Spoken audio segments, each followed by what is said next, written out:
Good morning, another verse, another day. So karong adlaw, aminaw kita og dugang pulong sa Ginoo pagmamatuod nga kita giluwas pinagi sa itong pagtuo, pinagi sa gihimo niya sa cross, ug dili pinagi sa tuong kaulingon nga mga buhat sa pusab. Before ko mo-proceed, gusto na ako i-clarify ang tanan. Never di kong ingon nga okay ra magpakasala. Never di kong ingon nga magpakasala na napunta. God hates sin. No? Sa pusab, it's very clear. Makita nato no nga hantod makaya mulikay kita, hantod makaya mo-avoid kita, mo-control kita sa pagpakasala, no? Pero again, samtang buhi pa taning kalabutan na, I'll just make things clear. We can never be perfect, no? If a man say that he do not commit sin, he make God liar. 1 John chapter 1 verse 10. So sa pag-usab, atong sugdan sa pulong sa Ephesians chapter 2 verse 8 and 9. For by grace are ye saved through faith, and that not of ourselves, it is a gift of God, not of works, lest any man should boast. So it's very clear, sa grasya lamang kita nangaluwas, pinagi sa pagtuo, dili sa atong kahulingon, regalo lamang kini sa Dios, no?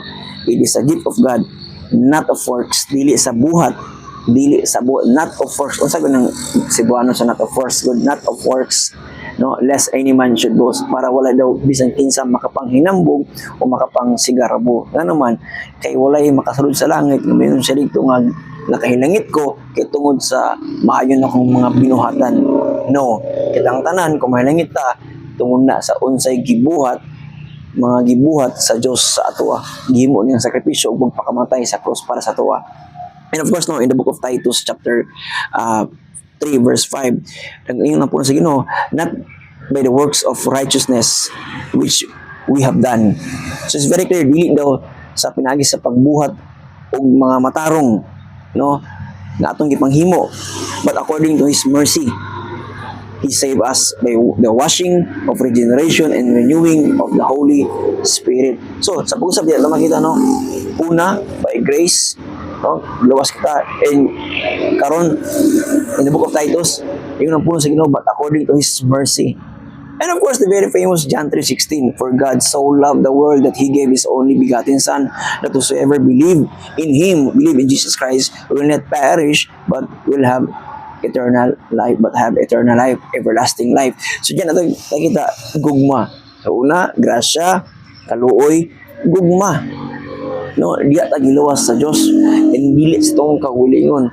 It's very crystal clear. And kung makita nato sa grasya, Romans 11:6, and if by grace, then is no more works, otherwise grace is no more grace. And if it be by works, then is no more grace, otherwise works is no more works. Meaning, kung giluwas kita sa grasya, then dili ni kini siya works, walay labot ang works ni ini. Otherwise, grace is no more grace. So if Ephesians 2:8 and 9, if Paul says, for by grace we are saved and not of works, it's very clear that we are not saved by grace through faith plus works. We are saved by faith. So, sir, kaning mga mayong buhat na today, sir, asa man nila belong? Again, this is belong to the fruit or result. Result lamang kini, bunga kini sa tong pagtuo, pagsalig sa Ginoo, no? Bunga kini sa tong salvation. If you may know, in the book of John chapter 15 verse 5, it's very clear when the Lord Jesus Christ says, I am the vine and you are the branches, we are His branches, no? He that abide in me and I in him, the same bring forth much fruit, for without me you can do nothing. Sa iyo na si Jesus Christ. So ang mag-abide sa iyahon, ang magsunod sa iyan, ang mudawat sa iyahon, mamunga daw kini. And sa pag-usap, ingon si Jesus Christ, without Him, we can do nothing.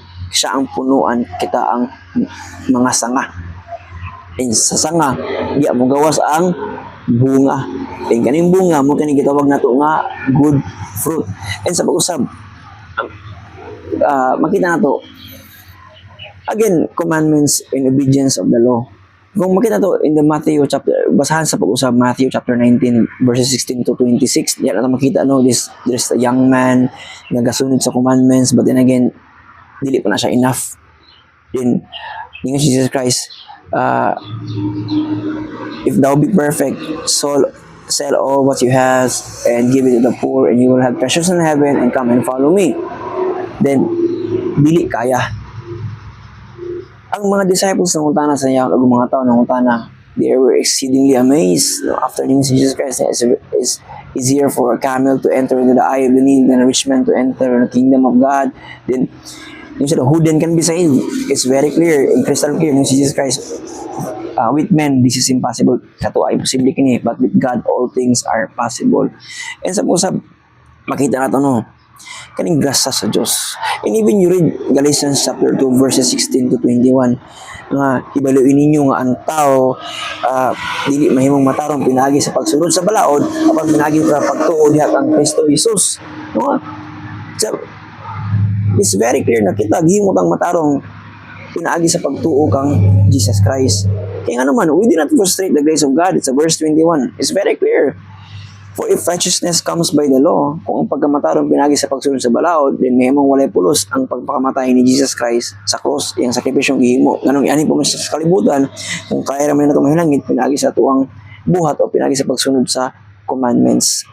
And sa pag-usab, mga higala, mga igsuo, no? Read the Bible. Open your Bible, read, pray, fast, no? Meditate, focus on the Lord Jesus Christ, focus on the Word. Diyan naman kita bitaw, slowly and slowly, the Lord will make you realize things kung sa iyang gihatag sa tuwa, kung sa iyang gihimo sa Calvary sa cross. Sa pag-usab, if you have more clarification, if you have more question, just comment down below. You can also send me message directly. And of course, no, ato nang ampuan ang atong tubagon, yung mga pangutana, yung mga clarifications. Pero before na tubagon, mag-ampog kita, luhuran to sa Ginoo, Panginoon ng giya, sa balang spirito. Sa pag-usab, God bless kayong tanan, and to God be the glory.